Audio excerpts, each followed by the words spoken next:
Listen up. The views, thoughts, and opinions expressed in this podcast belong solely to the podcast participants, and not to any participant's employer, organization, committee, or other group or individual. This podcast is for entertainment purposes only. You know, for fun. So lighten up and enjoy.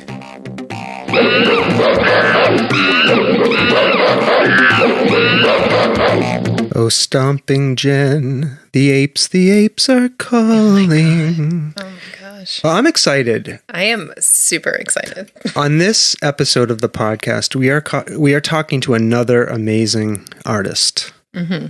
The artist we are talking to is Kim Carlino, an Easthampton, Massachusetts artist whose works of eco-geometric abstraction explore themes of place, poetics, and experience.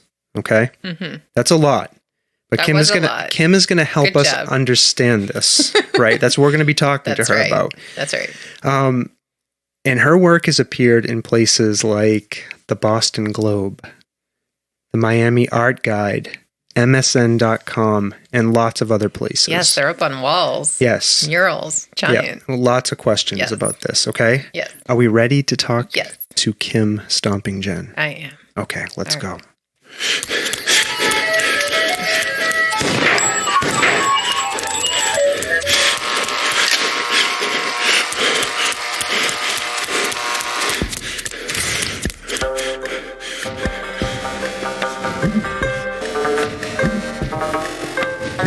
The Soft Serve Podcast.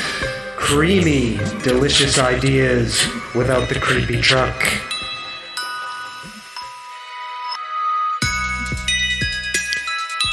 Oh, stomping Jen, no more creepy trucks. This is our new theme song.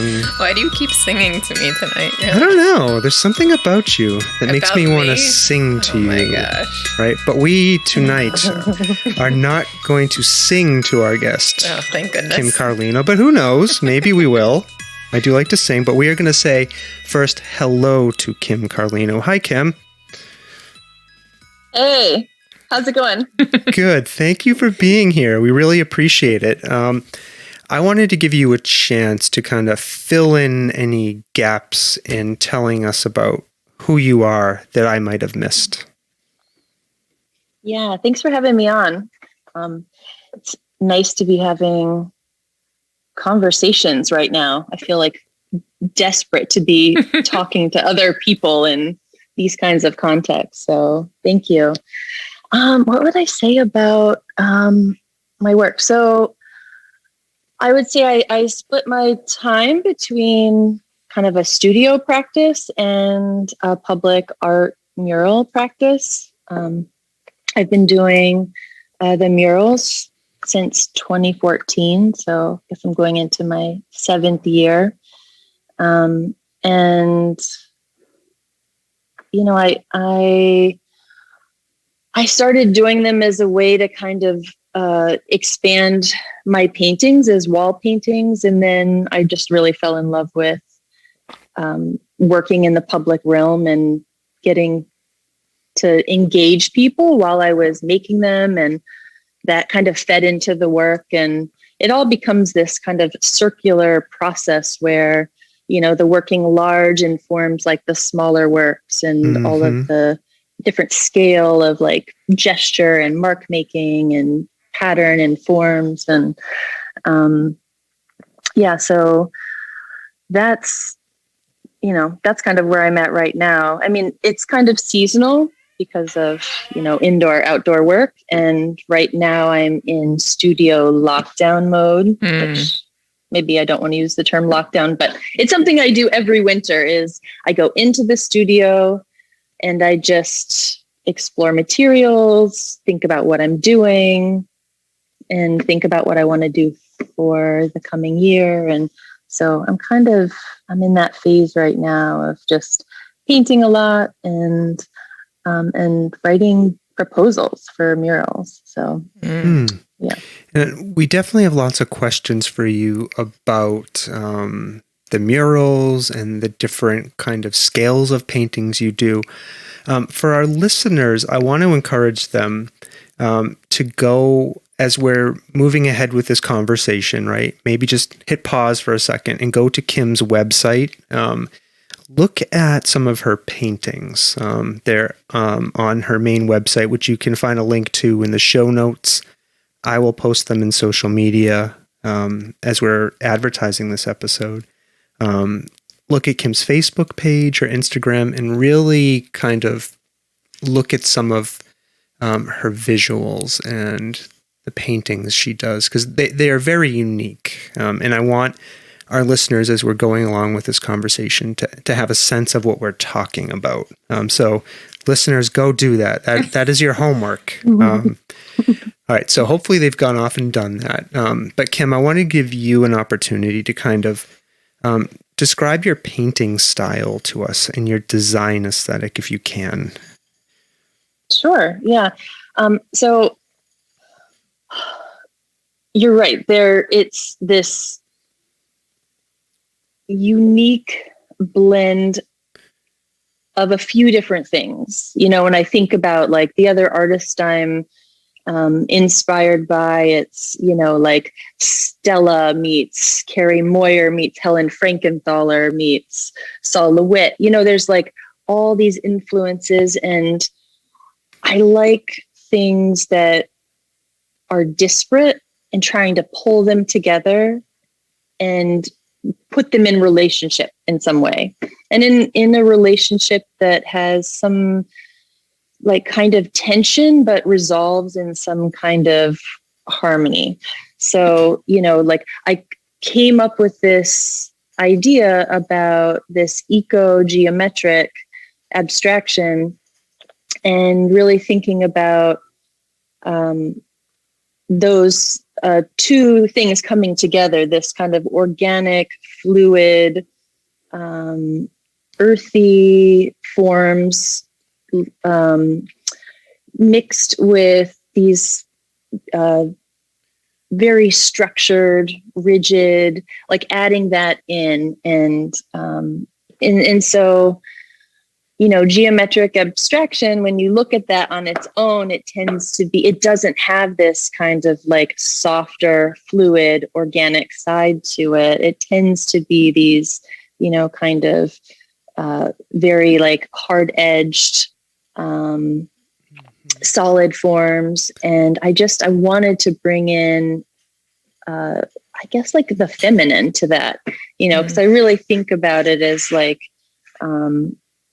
this balancing of this kind of like masculine, feminine energy as like, kind of like a bigger philosophical idea. Yeah, that's a beautiful description, because I'm looking at your paintings up on our wall, and as you're describing kind of the organic forms blending with the geometrical shapes, like I can see that now that is what you've done here. And they're beautiful paintings. And that's a great way to describe what eco-geometric is. And what is it about abstraction that attracts you as an artist? Thank you for asking that. That's such a good question. And it has meant different things to me over the years, but I've really been thinking about it a lot recently, and thinking of it as just another structure. And it's a structure that allows me to explore different themes and topics. So, maybe at first glance, looking at some of the work, you might not see that exploration without seeing the bigger maybe context or body of my work. But I've used abstraction to explore kind of perception and how our brain processes information. And I've used it to explore yogic principles. And I use it as this way to get into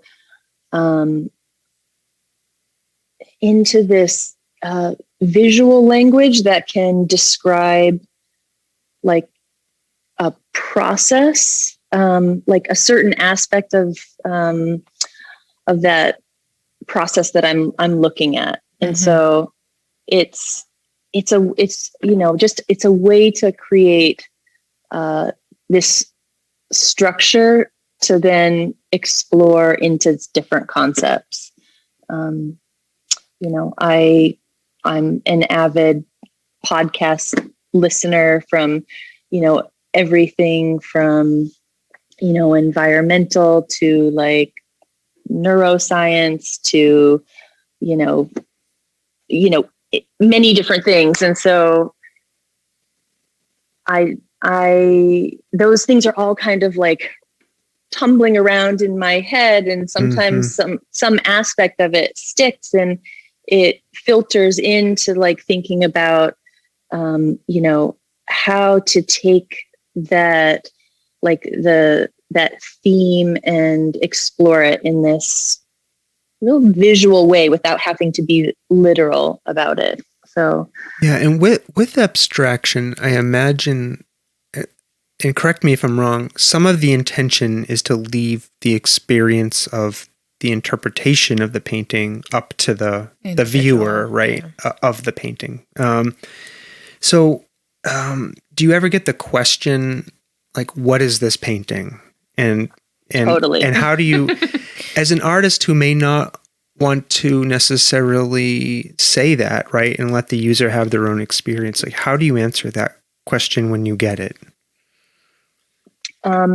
It's one of the reasons why I love open studios, because I get such a cross section of people coming in that have all these different experiences and levels of understanding of art. So I can have these multiple levels of conversation with people and hear what they're seeing. And lots of people, people will come in tentatively and want to know, like, what it is that you were seeing when you make it. Some people will come in and they want to tell you what they see. And I love that. I think our brains are hardwired to find pattern in things. And so my work, it has this kind of biological element to it that's not like, I reference it with some of the lines that I make. And so people can see all kinds of things, from aquatic life to intestines to caterpillars, all different things. And I find that's an entry point into looking. And I layer a lot of information into the paintings, and I try to hook people with the color initially. And then all that other information kind of pulls them into looking deeper. And, they'll start off seeing one thing and then it'll turn into something else. And, I find that really fascinating. For myself, when I'm painting, if I start to see something emerging, I will do something to disrupt it. Oh, really? So, you don't go with it? Mm-mm. No. Yeah, this is interesting, because as you're describing that, I'm again looking at your paintings, and they are drawing me in, and the harder I look at them, the more I'm seeing, and these things have been sitting on our shelves, right? And they're interesting and they're beautiful. But the more I'm looking at them, I have to be careful here, or I'm not going to be able to speak. They are drawing me in a way, and making me want to analyze them now as I hear you talk. It's a very interesting experience I'm having. Stomping You're Jen. So funny. I love that you... What? Well, I mean, I've been a huge fan of Kim's work for quite some time, so I'm loving that you're like, oh, this is amazing. Yeah. And for me, sometimes it's just somebody, taking my hand and leading me to the experience. You know, I'm the type of person who tends to need that. Yeah. I'm a very visual person. Like I'll see something and I'll just connect with it and I'll just want more of it, which is why I'm I love that you have this new affordable series that I could have some of your art in my house. I loved it. So exciting for me. Yeah, that is interesting. So taking a few steps back from that, how did you get interested in painting? What was it about painting that drew you in as a form of artistic expression versus other forms of art, maybe? That's a good question. That has a long answer to it. I am not one of the artists that knew that, by the age of 4 that I wanted to be an artist. I think I knew I always wanted to be a maker of some sort. I started off with writing. And I still am a big writer. I write every day and I write about the paintings, and it's part of the process of just reflection. But and then I really got into music, and it wasn't until I moved to New York at 20 that I thought I was gonna be a blues lounge singer, and I was, studied classical. But then when I got there, I was studying blues, and then I discovered the new school and started taking classes, and just fell in love with color. And I had some really great teachers, and but all of that, all my life, I was sewing and handcrafts and anything crafty. So I've always I love to make things, and, the music kind of went by the wayside, and I felt like, music was just something I wanted to do for myself, but the art was something that I felt like I could share with the world, that I felt like that was something I could release out into the world. So, do you still sing? Yeah. I play, I'm taking some banjo lessons right now from with a barter. Awesome. And I want to be able to play the banjo and sing. So that's I play the baritone ukulele, and I love it. I'm just thinking I made the mistake of opening this podcast by singing Stomping Jen. I am the worst singer, but I love it. That was great. I have fun with it. You were serenading. That's good. Yeah. I was combing through your social media posts, doing research and trying to understand you a little bit, and I saw one post that you made that talked about your grandmothers both being quilters, and how at an early age you were really interested in, fiber and fiber arts. And I'm curious if you can talk a little bit with us about the influence of those women on your art. Sure. So my parents both grew up in rural West Virginia, and my grandmother Elsie was born into a one-room home and churned her butter and, homesteaded essentially. And quilting is what you did out of necessity. You would repurpose all the old clothing. And then my other grandmother, she lived on a almost 400-acre homestead as well, and quilted and made Afghans. And so I grew up around all of that. My mom didn't really quilt. She was a really, really into sewing. As a kid, I would steal her sewing machine and hide it in my closet and cut apart my clothing and re-sew it together in weird ways. And, I was just that was so,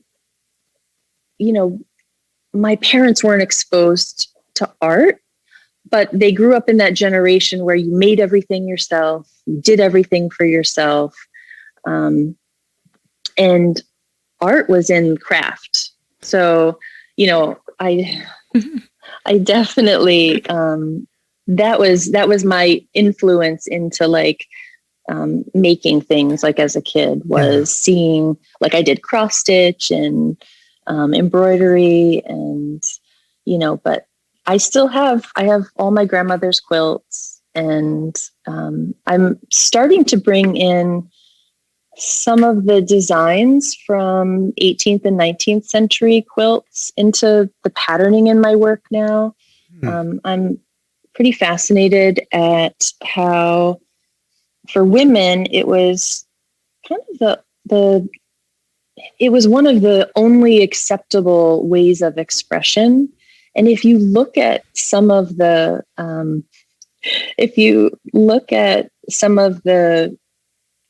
patterns and the colors that they were using, it rivals early modernism. So it's just like something about that's really fascinating to me, like it predates it, and it's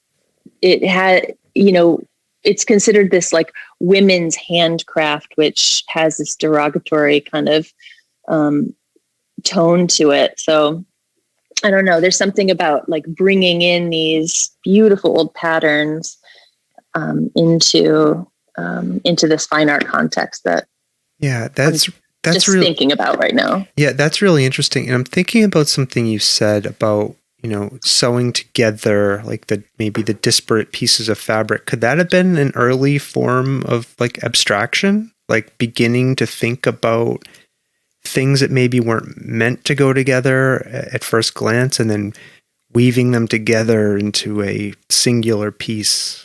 It's sort of totally. I hadn't thought about that before. That's yes, good observation. That's so. I should write this down. Oh my God. That is so interesting to me. Yeah, I mean, yeah.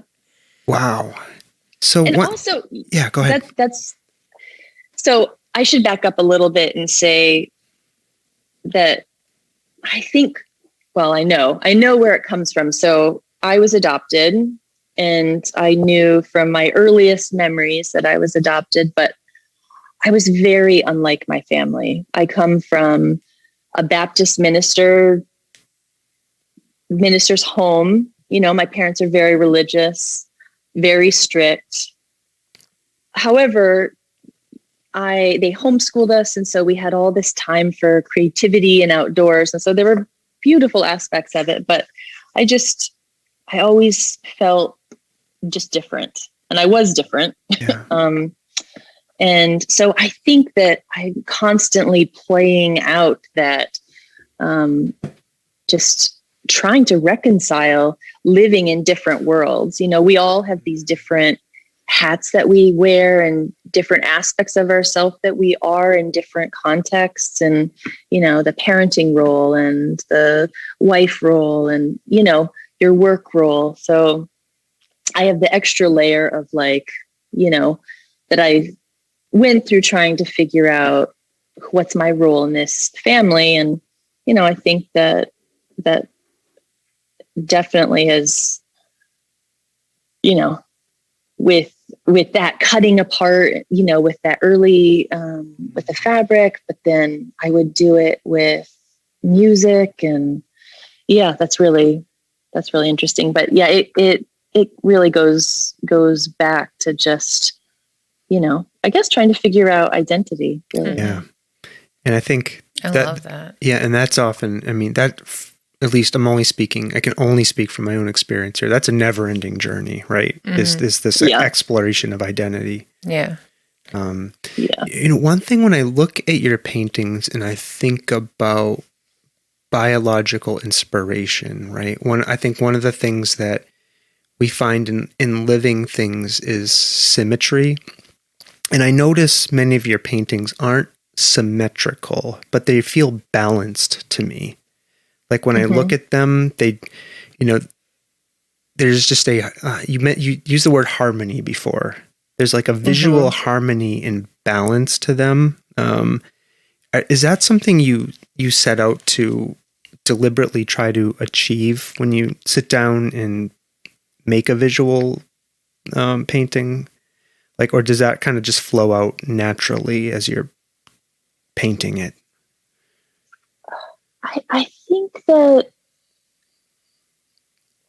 it's not on the conscious level, but if I look at the process that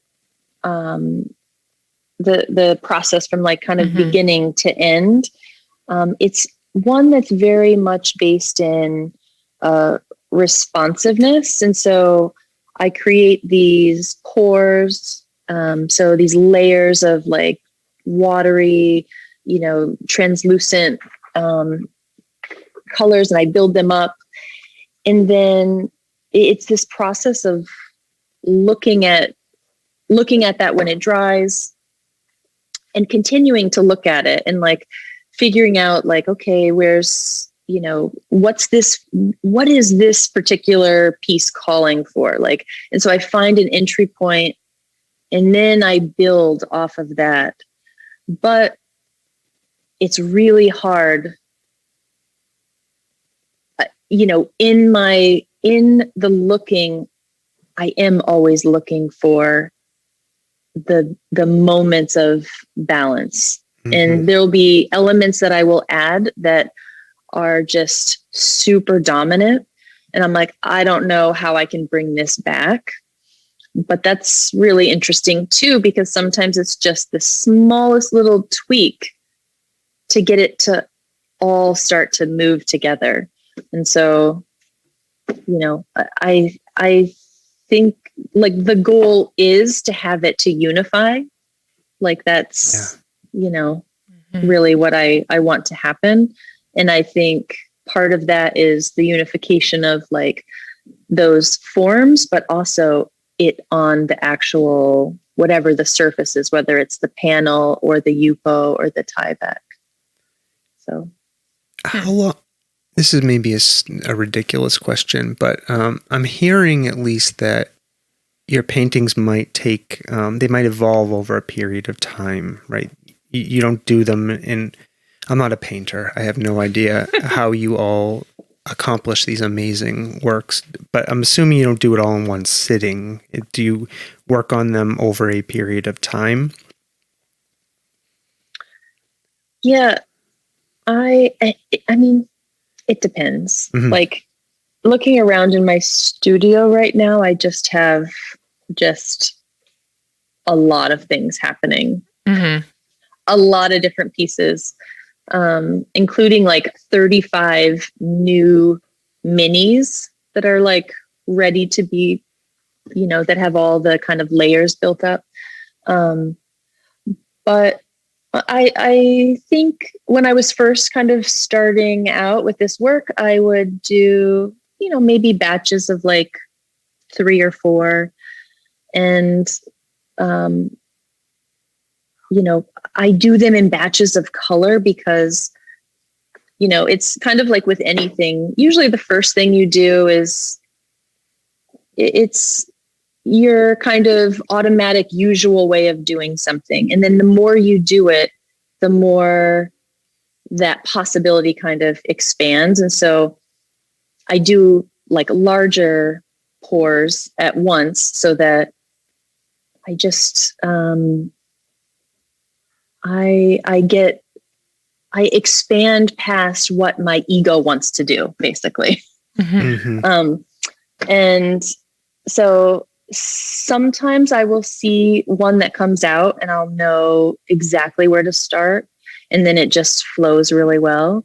But sometimes some pieces, they require like a lot of looking and sitting with. And so, like I have a big one up on the wall right now that I've been adding layers to of the watery pores, and I'm just not sure where to go next. And so I'll leave it there and then kind of work around to something else. So, and so you sort of, I was just going to ask, so you sort of trust yourself that at some point you'll come back to it and figure out a path forward with that painting? Yeah. Yeah. Um, you know, I feel like I try to live a pretty quiet, simple life to be clear for painting. So, part of that for me is like meditating in nature. And then when I come into the studio, I'm in that quiet zone. And it's the mix of the being in the quiet zone and the really like looking. And it seems like such a luxury to spend quiet time looking, but it feels like such a necessity at this point with um with screens. Yeah. It's like how much are we really like really looking? Are you human like the rest of us and struggle with screen time? Oh my God, of course. Okay. All kinds of I now have a basket at the front of my studio that the phone goes into. Okay. And it stays in. Just because yeah. It's difficult. And I'm like, why do I keep doing this? And it's like, well, I meet really interesting people. Mm-hmm. It's a way to connect, and it has so many challenges to it. So I agree. One separation, right? Yeah. Like that you need to be able to do the art. Like that's what I'm hearing you say, basically, that separation of life and just the focus that you need to be in. Yeah. Yes. Yeah. One thing, now I've been studying your paintings for a while, at least a week in preparation for this. So, so I'm going to go out on a limb here, and it's okay if you tell me I'm wrong. I'm a migraine sufferer. I have migraines with visual auras, and part of that is I see these scintillating colors and these really striking geometric patterns. I mean, they're equal parts beautiful, terrifying, inspirational, and I see some of these shapes that I see in my migraines reflected in some of your pieces. And I was wondering if you're a migraine sufferer and if you've ever experienced them. I do have on and off issues with, I think, more headaches. Mm-hmm. Mine's all like food and stress related. I haven't had the auras. Okay. I have a friend that gets those. My mom gets those, and it seems like simultaneously beautiful and terrifying. And I was just curious because some of them are they look very similar to the things that I see those really so wild. Yeah, it's hard for me to even describe them, but they're for me anyways, and maybe that's what I'm imprinting right onto the painting. Yeah, I'm taking that's your association. Yeah. I'm taking my experience. What do you think about that, Stomping Jen? I don't see migraine when I see. And you're not a migraine sufferer, no. Right? So. I'm drawn to the color and the shapes and the immersion that you can feel, especially in front of one of your murals. Just that total experience. And I love mural art and abstraction and surrealism and mashups. I love that whole. Yeah, I want to talk about the murals. Can you tell us about some of these murals that you've painted? Sure. So and maybe for our listeners who might not know what a mural is, I mean, this is a large scale painting, right? Can either be on a wall or a building or a structure, right? Or even on the ground. Yep. So I would say my introduction was through wall painting and actually wall drawing. I was on the team of artists that did the Solowit wall drawing project up at Mass MoCA. Oh, wow. And that was my first real introduction into that kind of scale of making art. And that was really, drawing lines on this, huge scale. And I've always been obsessed with the color field painters, and just that feeling of being really immersed in something. And you need scale for that, to stand in front of it and be like dwarfed or enveloped by it. And so I did a piece when I was in undergrad. I took my son's dinosaur drawings and I blew them up onto like this huge scale and did a big dinosaur mural. That was really fun. And then in 2014, I did my first interior mural wall painting that was 50 feet long by 16 feet high. And that I was just thinking about like blowing up my paintings onto wall scale. And, I think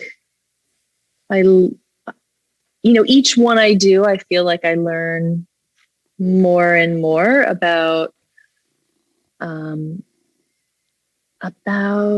like the scale of the forms, like just how it has to be, it's so different than working on something that's,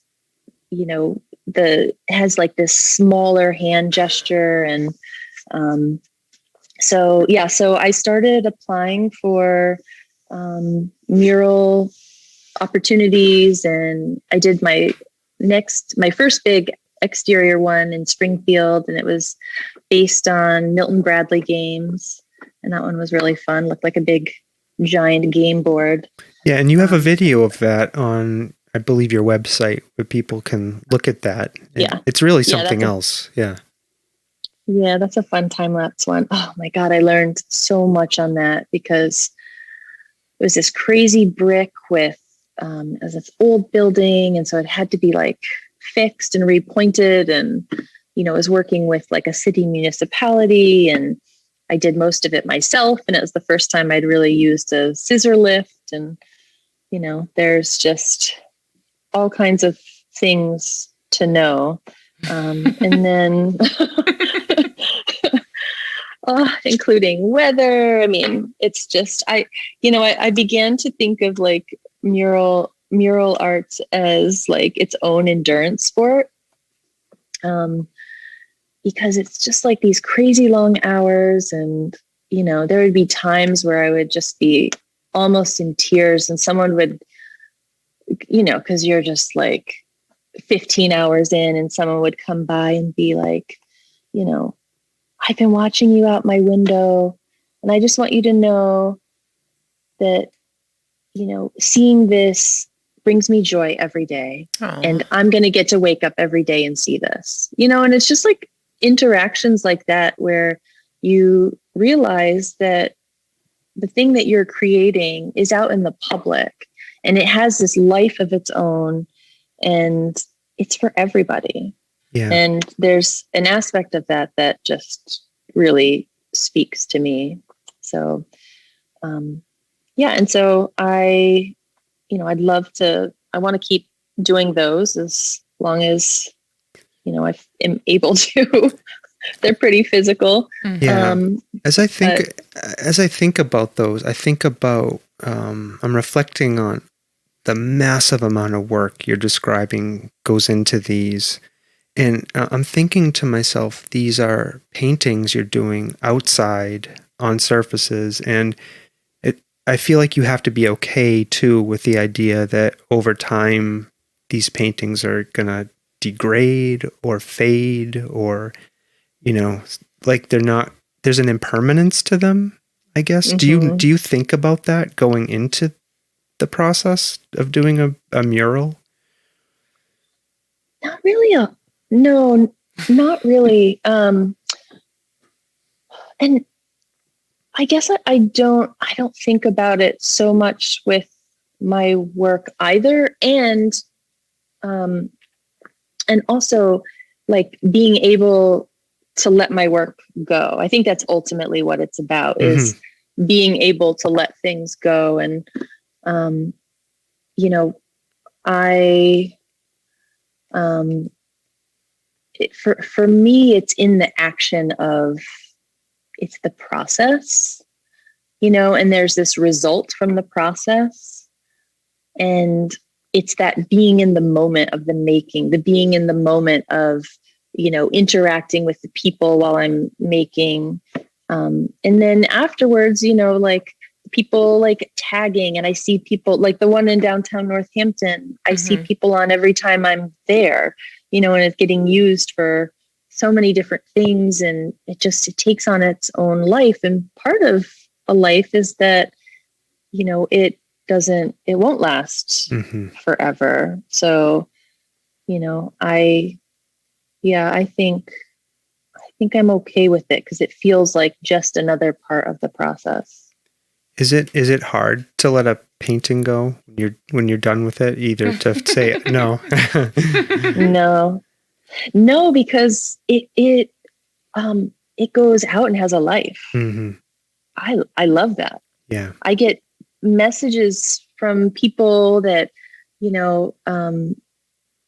have it up in their space. And so this is my meditation corner, and this is where I have your painting. And this is, I've got it over here. And, I don't want to have like hundreds of paintings just with me in my studio. Like I want them to go out, and I want them to be enjoyed. So yeah. Grow up, get out of the house. Yeah, exactly. Go find your own journey. Oh man. That's funny. That's so funny, because my this coming Sunday, my son turned 17. Oh my goodness. I'm it's another example of that.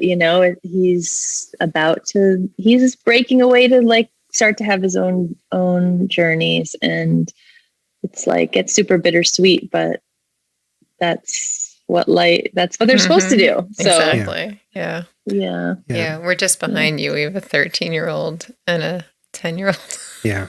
Oh. Has it dawned on you yet that that's coming? It hit me when he graduated 8th grade. Yeah. We're at that point. Yeah. He's going to be in high school next year. And we're just like, oh my God, high school. Yeah. Yeah. I do reflect on it occasionally. And like, I get all panicky when I look at child pictures, like from when they were like babies or toddlers. That's when it hits me. I feel like somebody just threw me off of a cliff or something. Like inside, I get that feeling. Yeah, I know. I mean, speaking of about little things, I wanted to ask you about these mini paintings. I think we have a couple here. Yeah, are these the mini paintings? Yeah, they're like the mini paintings. Are those a different experience for you than something like painting a mural or a medium-sized picture? I don't know what to call the ones that are like larger paintings. Yeah, not like minis. Yeah, I know it's getting confusing. Sorry. Like, do they occupy a special creative space, like somehow? And I noticed in some of your pictures, like some of the minis are displayed together, like they're like a series of a piece in a way. Yeah. I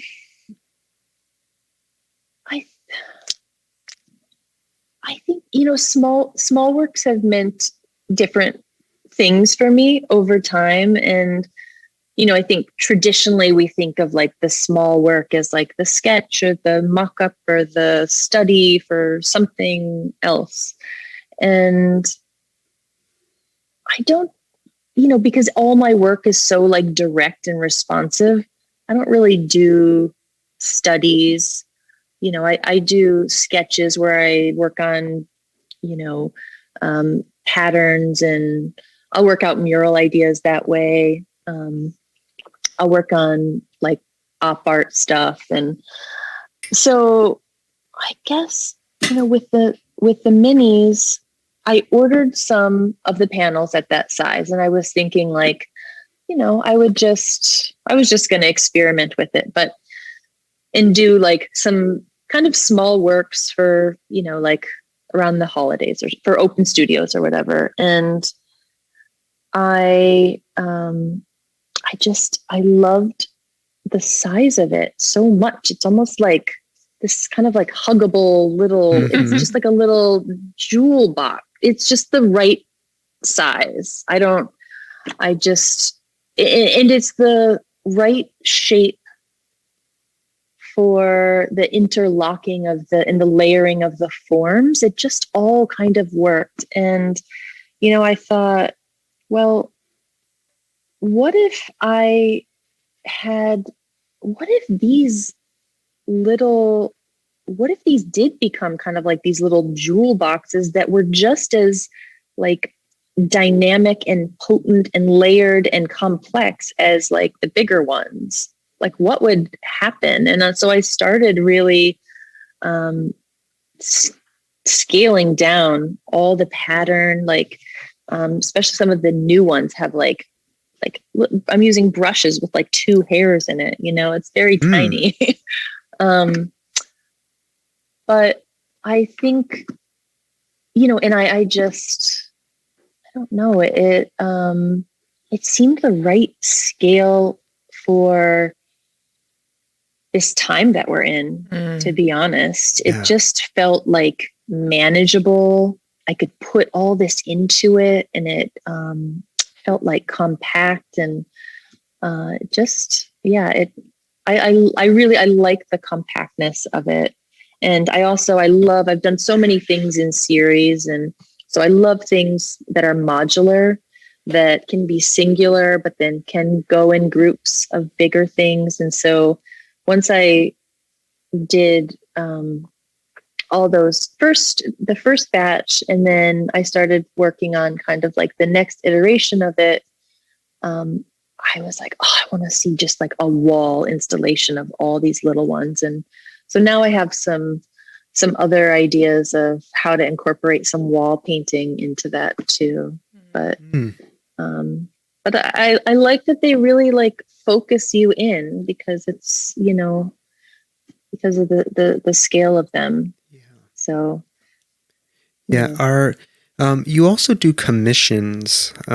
So that, and I think that is somebody coming to you and saying, I would like you to do a painting for us. Is that sometimes, how does that process work? Can that be like an open-ended thing, or do people come to you and like say, I want a really specific color palette for my room here? Like, talk to us a little bit about that process, like the commission process. Yeah, I love the commission process because it's about relationship. So when someone contacts me, my process is to go meet them, to see the space, and I then kind of create, like, then I will talk to you and hear and try to get a sense of the vibe that you're going for. And I will start taking down words. And so, I'll just start trying to get you to describe like the feeling that you want to create, the space, and then we'll create like a color palette. And it's just, it's like a back and forth. So this past year I got a new iPad Pro with Procreate. And it's changed my life and saved me so much time. So, that is definitely a tool that, when people want to commission me for a wall project, I can easily grab the picture, an image of the space, and then start working that way and coming up with the palette and give a rendering of some sort that will feel a little truer to maybe what it would look like. So in that process, is there typically, do you you draw inspiration for the project. Do you then go off and do the creation? And there's like a moment, a reveal moment, so to speak, with the client. And is that a scary moment for you? Like, are they going to like this, or, I'm just curious about that. I've done it different ways, and I had an instance where we had like a mid review and then the reveal, and then the reveal was not what they wanted at all. And so I said, no worries, we're just going to start fresh. And then we got something that they loved and really liked. And I still have like this awesome other painting, it just wasn't exactly what they wanted. Yeah. But that was so good, because I learned that my job is to ask the right questions. Yeah. Because I'm the visual artist. And so other people coming to me may not know how to translate what it is they're looking for into the words that describe it. So I need to try to help draw it out as part of the process. So, and I try to keep them in the loop now, like I love really. That. I love that story, that learning moment. Well, it's so, have you learned how to do that like better, like since that time? Like, is that like you talked about the process, because like, this is so stupid to translate it this way, but like, I love custom tattoos. So I've like had this conversation with custom artists before, like, I want this, and like, I don't quite know what I want it to look like, but I trust that I like their art. And I'm always like, I don't know what I'm asking you, but can you just do this thing for me? Is that kind of what it's like? And then you have to. Sometimes. Yeah. Or they'll be like, oh, I like, I saw this work and I really like this thing. Yeah. And then, I want something similar to that. Yeah. And then when you really start talking about it, it's like, actually, you don't really want something similar. You really wanted this thing, or I commission work it can be really tricky with like individual. I think when you're working with designers or architects or like a design group, there's so many places in the process that that catch you before you would get off on the wrong path.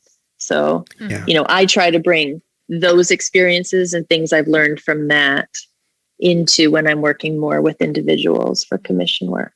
So, tell us a little bit about your studio, where you do your art.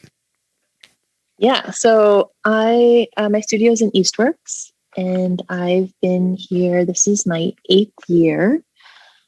I've been I've had a studio in most of the mill buildings in the valley. I've moved around a lot, but this space is awesome. It's I have almost 14-foot ceilings. It's about 1,000 square feet, just a big rectangle.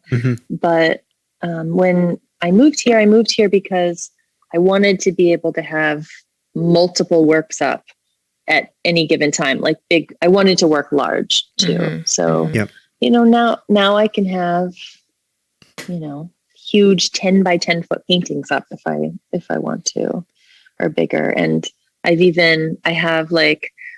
wanted to do a test mural on the wall of an idea that I had. So, I did that. And, I've got like multiple workstations. I've got,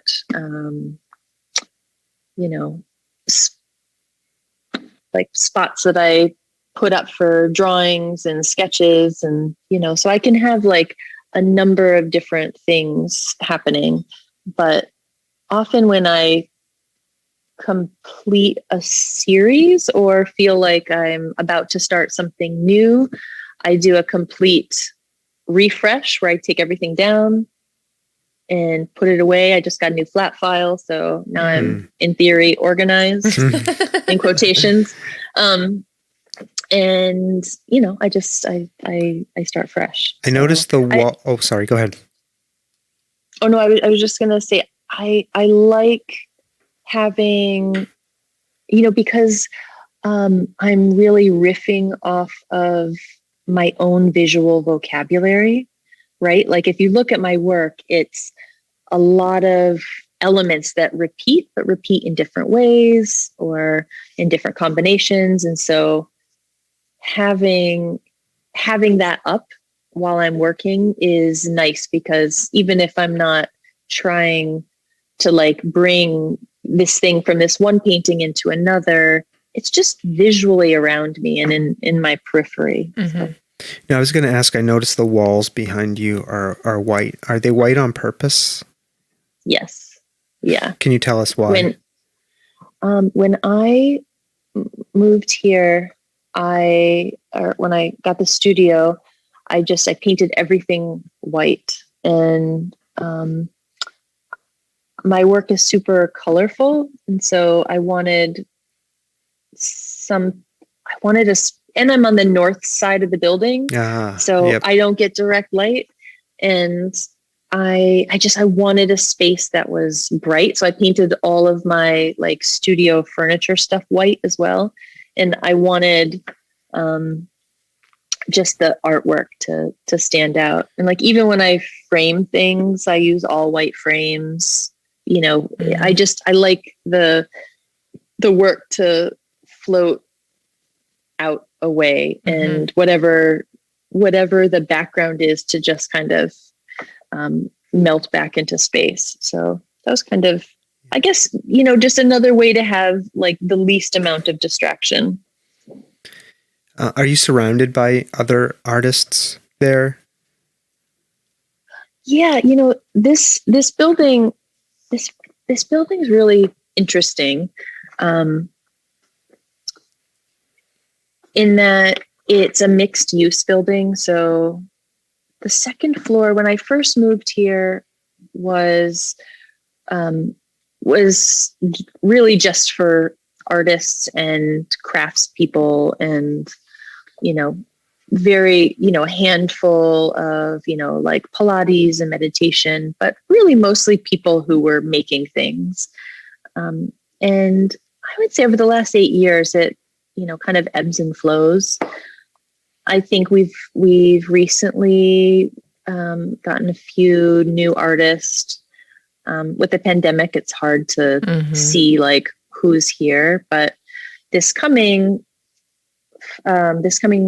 fall, I hope that we'll be able to do open studios again, and I'm gonna try to spearhead that and really make sure it happens, because part of the nice part about that is getting to kind of meet people in their space and talk to them and be like, let's do this. So yeah, I'm looking forward to that. I love looking at art. It's my favorite.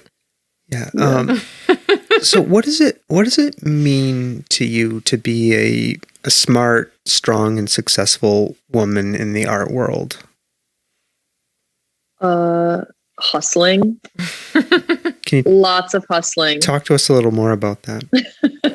About what?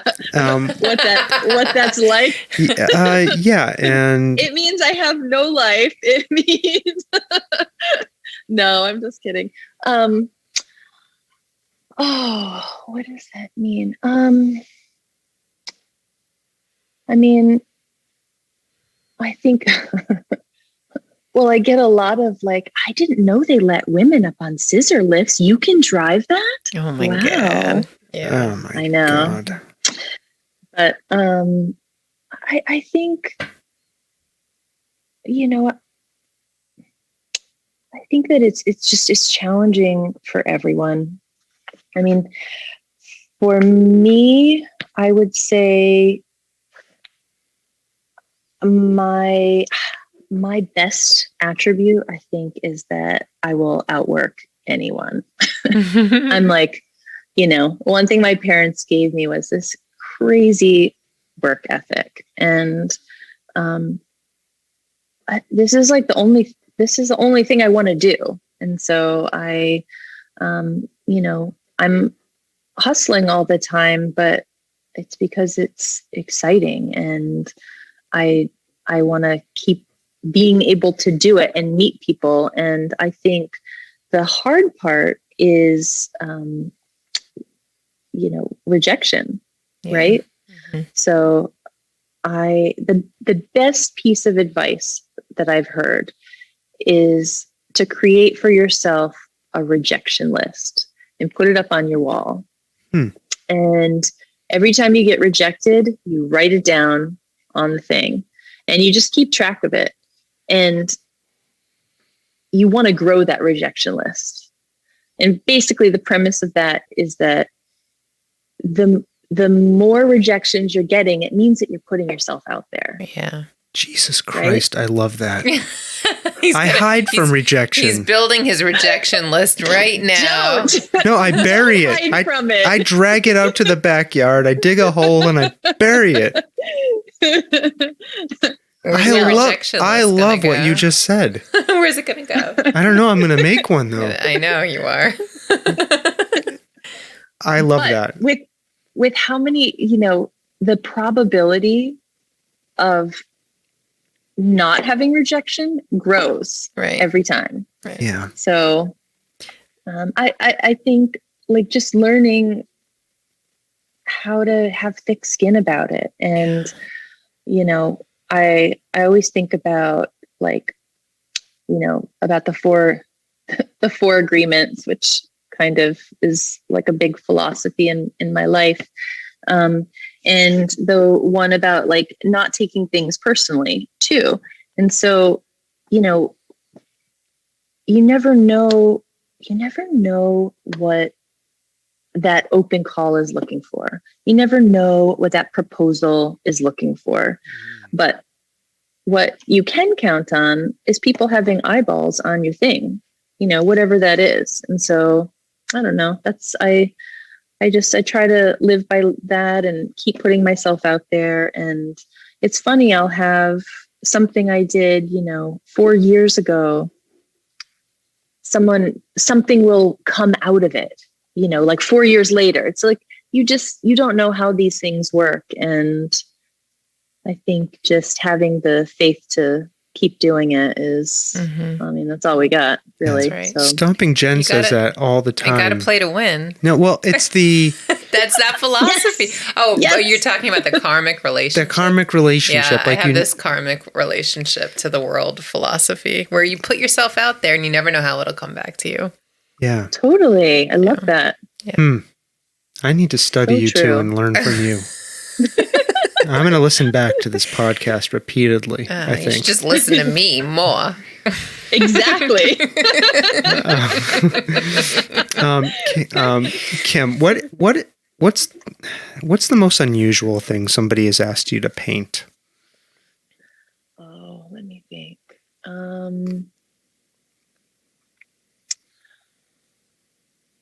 I've had some weird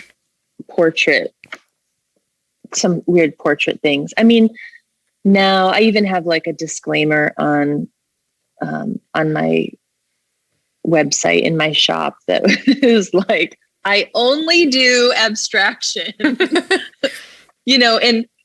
people will, actually recently I had someone contact me after having looked at my site, at what I do, and wanted me to do some lettering stuff. And, I'm just I know. Mm-hmm. Do you see any writing on my paintings? Where is that? But, it goes back to that same thing of people not being able to kind of verbalize maybe what they're looking for, what they're wanting. And, oftentimes people think, oh, you're an artist, you'll do anything, Right, yeah. And I mean, I feel really thankful that I'm at the point where I can do that. I can be like, I only do my work now, so. Mm-hmm. So you mentioned this, Stomping Jen. I know you're looking forward to this. So at some point, this pandemic is going to end, right? Mm-hmm. But even before that, what's next for Kim Carlino, the artist? What's coming up? What can we expect? Oh, I, like I said at the beginning, this is my planning time. So this is proposal time. So, I'm putting a lot out, and I will be hearing in the next month of what the spring and summer will look like. I don't have, I've got some things in the fall, but I don't have anything big coming up, which is totally fine. Are you thinking about pushing your art form in different directions, or experimenting with new ways of doing abstraction or something? I don't even know if I'm asking the question the right way, but yeah, totally. I'm thinking about a lot of things in the studio, and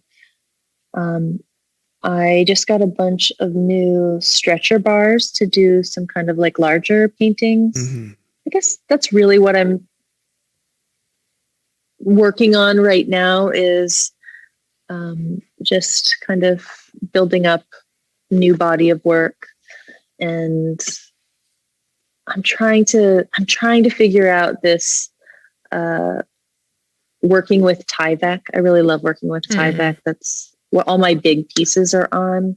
And so right now I'm working a lot with different golden mediums and trying to figure out how to get more flow with it, how it sits on the Tyvek, and whether like staining. It's just a lot of experimenting. And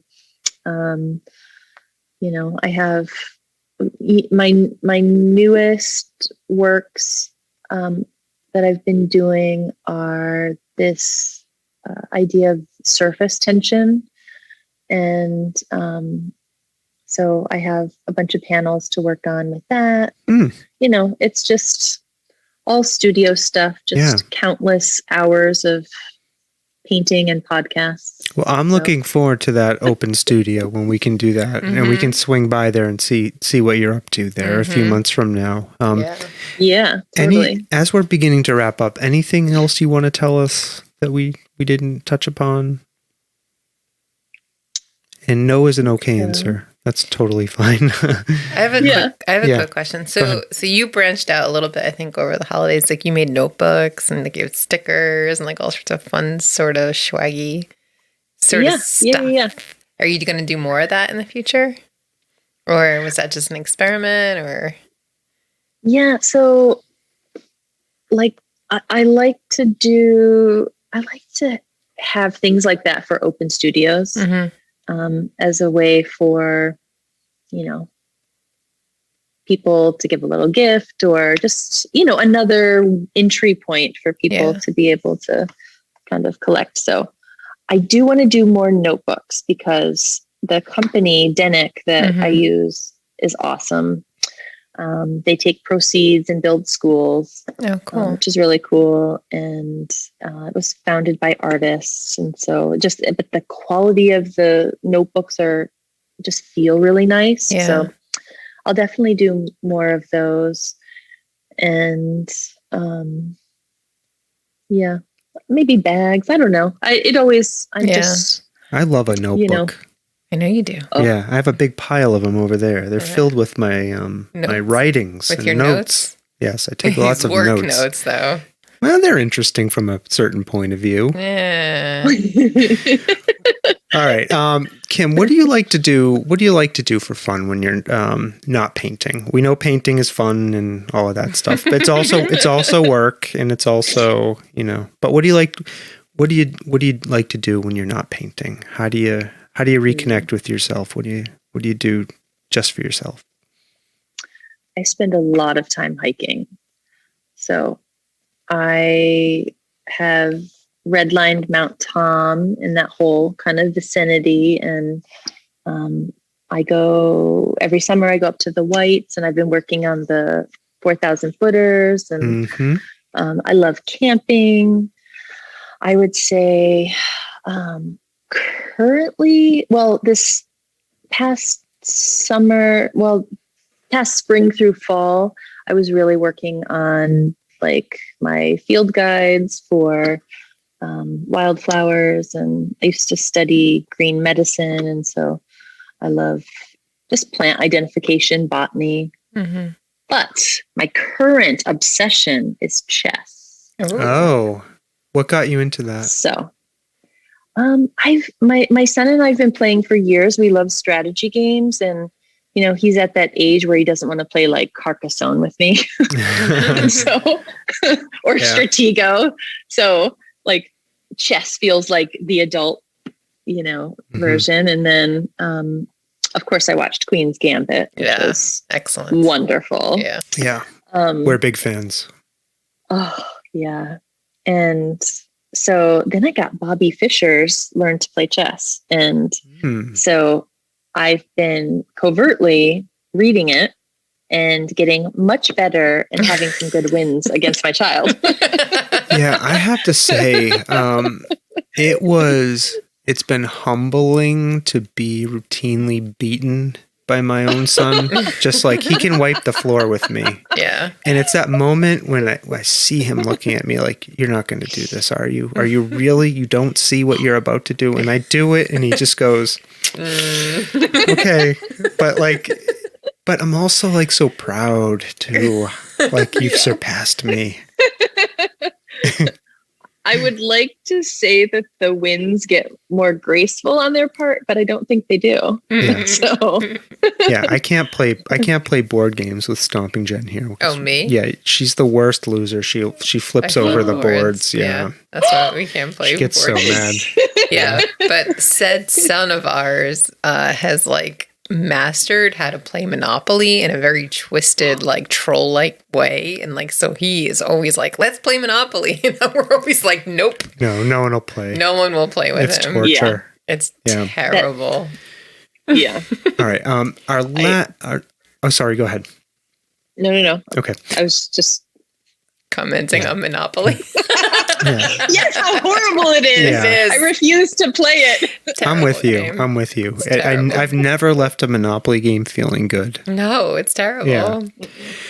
Our very last question, I promise. And people interpret this question in so many ways. Sometimes they don't have an answer. That's okay.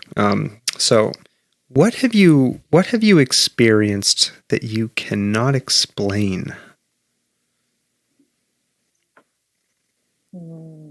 I'm going to put a little music on just to help. Oh my God.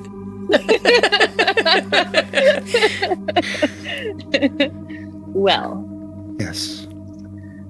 My very first apartment was with my best friend in high school. And I think we were both about 18. And we were both bartending at this little place. This is way out in rural Michigan. And we met this guy, and, a local landowner had an apartment. And so we were looking to get our place. And so he's like, I got this great place. And we go check it out, and we decide to move in, and it's only one bedroom. And so we decided to get 2 sofas and just sleep in the living room, and we'd fall asleep to whatever. Mm-hmm. And we were big horror fans, like Nightmare on Elm Street, like loved all the horror movies, like not afraid. We'd fall asleep to them, totally fine.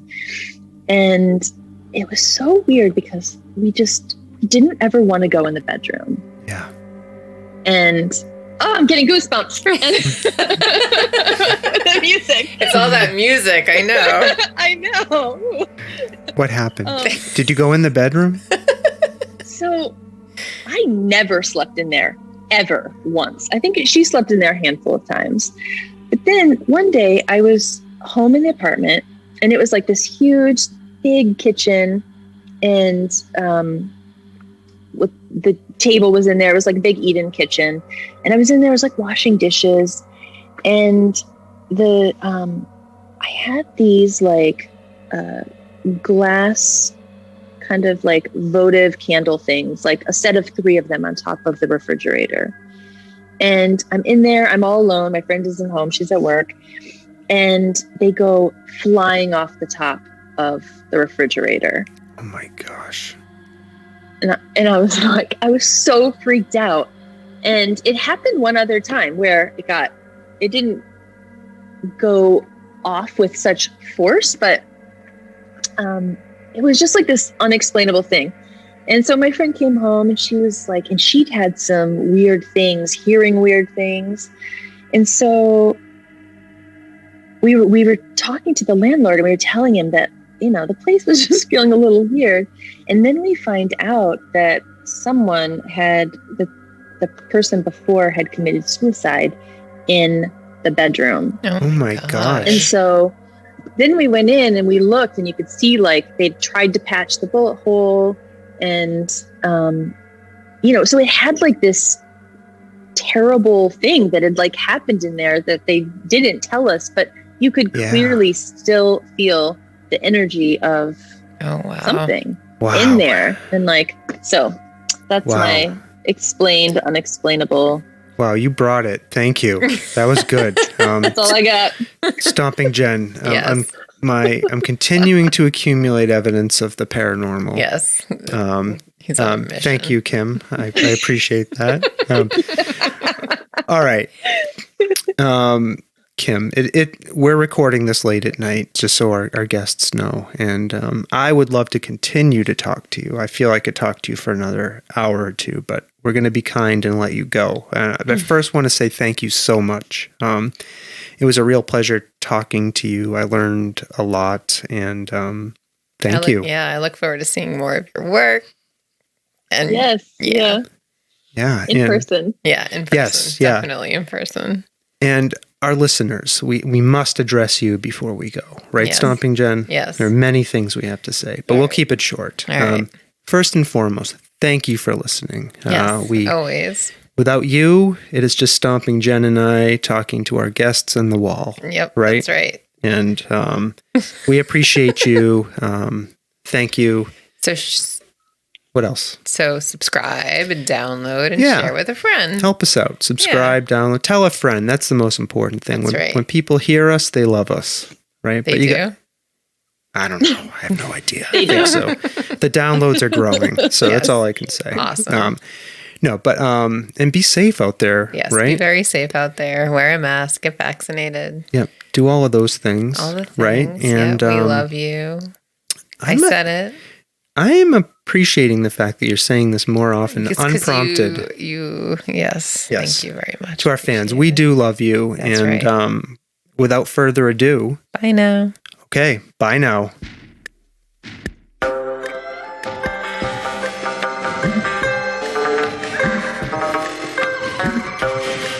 This world of ours, ever growing smaller, must avoid becoming a community of dreadful fear and hate.